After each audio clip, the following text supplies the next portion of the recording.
Hello, everyone. Today I did want to talk about ISFJs. I do type people in my brain. I do talk to people. I do give people personality and Myers-Briggs tests. Try to do more in-depth Myers-Briggs tests and give that to them. And I have typed my grandmother as an ISFJ. ISFJs are the most prominent personality type. I believe they're like around like 15-16%. And INFJs are 1%. And I'm like, basically, we're very similar in a lot of ways, I think, and some of the functions match up here and there, and you know, um, um, I think that's what I feel like I can feel connected. I feel very connected with my grandmother, and how the hell does the sensing and intuition switch trade off just change?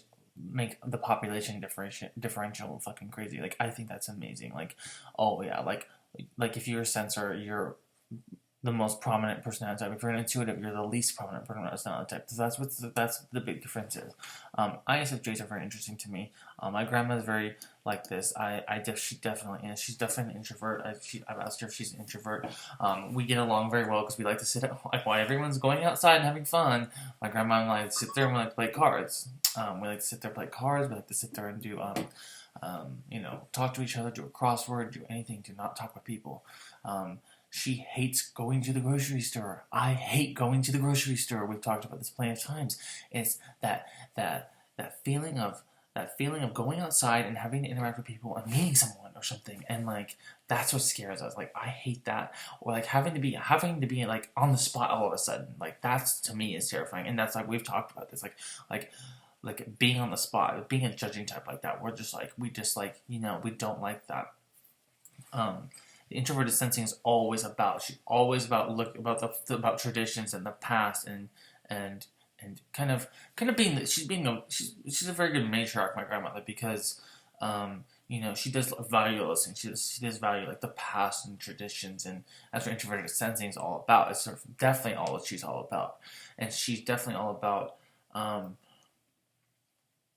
And that keeps my family really together. She does all the meals. She takes everyone together. And the extroverted feeling, I know she has extroverted feeling because she is. She does not want to hurt anyone's feelings. She has that natural inclination to just go, I can't hurt. Like she will say something. So like, oh, don't say that about that because then that will hurt that person's feelings. And like she's the cop in that scenario about that. And so that keeps the family good together. She does a really good job. I mean, like I have most of my family is together about that. She has a big, huge family. She's done a good job. I mean, that to me just shows how good ISFJs are with that. Um, she has a very well understanding of their own feelings and other people's feelings. Like my grandpa, I think my grandpa's like an ESTP, and he's either an ESTP, ENTP, or an ESTJ, and he does not know what people's feelings are. He just does not even. It doesn't even. And he'll say something. That's what I think he's perceiving, because I think he doesn't even like it doesn't even fit. Like he doesn't even understand that what he's doing is not socially acceptable. like he says something messed up. And that's fine. It's not. But I'm saying like my grandma will step in and protect and like say like you shouldn't have said that to her and like that kind of thing. So like the ISFJs, I really think it's interesting. So I think what we share, what we do in common, she definitely we have this connection to each other is. I think the extroverted feeling and the introverted thinking, it's like we're very similar in those two areas, and those are very prominent in our personality types. And we like to be introverts, and we like to sit at home, and we like to do things like. I guess an ISFJ is kind of like a perfect thing. It's like to sit at home and like, oh, I made you this thing for you. I kind of think of them as like a cake maker or like a I spent all day long thinking about you, and here's a gift I made you. Like they're so sweet like that. She's so sweet like that. I've had some other ISFJs who've done that too. I think they can be very creative and very smart and intelligent and very um, um, family driven people and very like they're very they're very dependable. Dependability, I think, is the most important thing, and I really do find that that's a very good trait to have, considering other people aren't dependable. Um, um, I think that, yeah, she does have this hard time saying no. Like, I did the same thing. I was like, I ask her to do something fun, and she feels obligated to say, let's do something. Um, um, that would be extroverted feeling, kind of kowtowing and kind of, I try to doing everything I can to please you.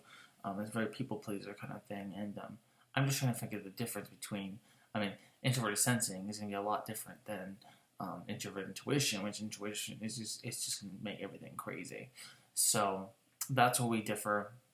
She's very good at the practical matters, very good at the, life skills, very good at, like, the, of course that's how life is. Like, that's her attitude is, of course that's how life is. And and I'm like, well, like, so she's very traditional. She's a very big traditionalist. And I'm like the opposite. Like, I'm not a traditionalist at all. I want everything new. I want everything different. I want everything forward. I want everything what it looks like in the year 2100.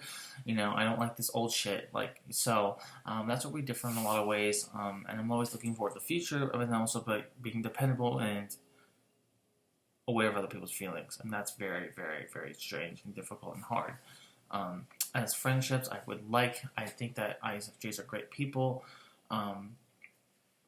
Let's see. I'm going to see right here.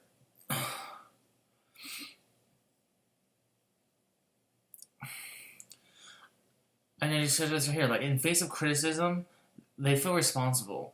ISFJs also feel very responsible when it comes to things. So if something went wrong, it's my fault. It's just all my fault. If something like if I threw a birthday party for someone, it's all my fault if something got messed up or someone's feelings got hurt. And that's not necessarily the case. You can't protect everyone's feelings all the time. You can't protect everything all the time. It's just not how it is.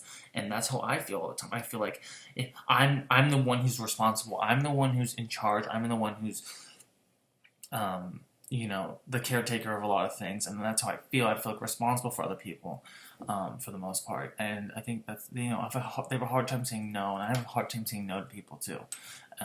And sometimes I've learned from thinkers that it's okay to say no sometimes. It's okay to be like, okay, you know what?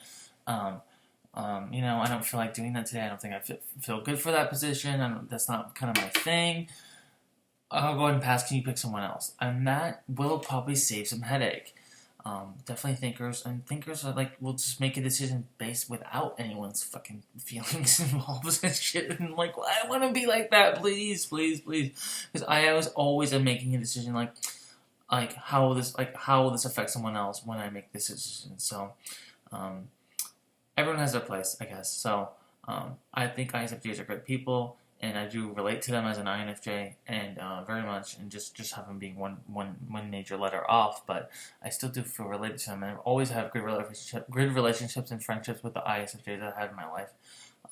Who's a good one? Marge Simpson. Like, they get that stereotype of being like the cook, the housewife, who just stays up and stays along. So this is a good example. Marge is an ISFJ, and Lisa Simpson's an INFJ. So. It shows kind of the difference there. They're very similar people. If you know the show, they're very similar people. And Marge is very smart and intelligent, but she just cares about her family so much. She just cares about, and she keeps her family together. And she's, and Lisa's like more like just weird and shit. Lisa's more about, other things. She's more forward thinking. So that's kind of the difference. I think that'd be a good way to describe it. So, okay, guys, thanks for watching.